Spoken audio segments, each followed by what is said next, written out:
नमस्कार. मी आज बनवते अंड्याची पोळी. रोज रोज आमलेट बनवून कंटाळा आला की असं एक दिवशी तुम्ही करून बघा. मी दाखवते. आमच्या गावाला आमची आई सासूबाई वगैरे अशा बनवायच्या. त्याच्यामुळे त्याला लागणारं आपल्याला काय आहे, 2 अंडी घेतलेली आहे. मी 2 लोकांसाठी जाईल म्हणून 2च घेतलेले आहे. थोडंसं खोबरं घेतलेलं आहे ओलं. हे ऑप्शनल आहे, तुम्ही नाही टाकलं तरी चालेल. थोडं 1 चमचा बेसन, चवीप्रमाणे मीठ, लाल तिखट, हळद आणि थोडासा गरम मसाला. आता आपण हे सगळं टाकून घेऊ. मीठ टाकलेलं आहे, खोबरं टाकलेलं आहे, बेसन, लाल तिखट, जेवढं तिखट पाहिजे आपल्याला तेवढं टाकायचे, थोडीशी हळद,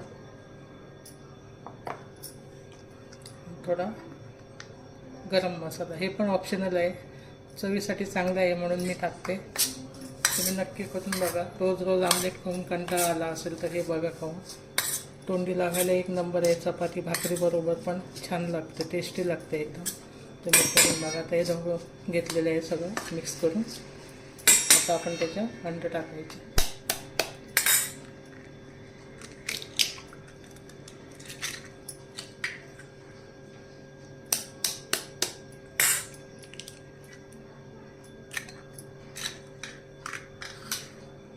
आता हे पूर्ण मिक्स करून घ्यायचं.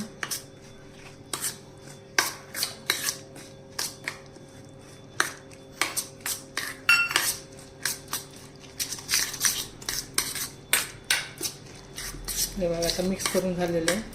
तर तवा तापत ठेवलेला आहे, एक पळी तेल टाकलेलं आहे. आता आपण थालीपीठ टाकतो तसं तव्यावर टाकून घ्यायचं.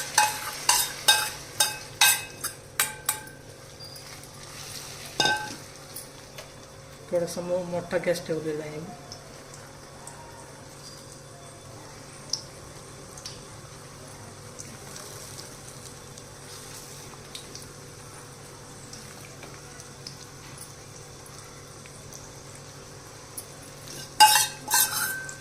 हे बघा आता हे मंद गॅसवर 10 मिनटं एका साईडने, 10 मिनटं दुसऱ्या साईडने खरपूस भाजून घ्यायचं.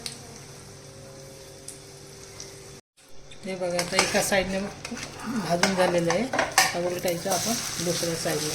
हे बघा एका साईडने खरपूस भाजून झालेलं आहे. आता मंद गॅसवर दुसऱ्या साईडने पण भाजून घ्यायचं आणि मग गॅस बंद करायचा. हे बघा आता दुसऱ्या साईडने पण भाजून झालेलं आहे खरपूस. आता हे बघा आतपर्यंत भाजलेलं आहे, कच्चं नाही राहिलेलं आहे. आता आपल्याला खाण्यासाठी रेडी झालेलं आहे.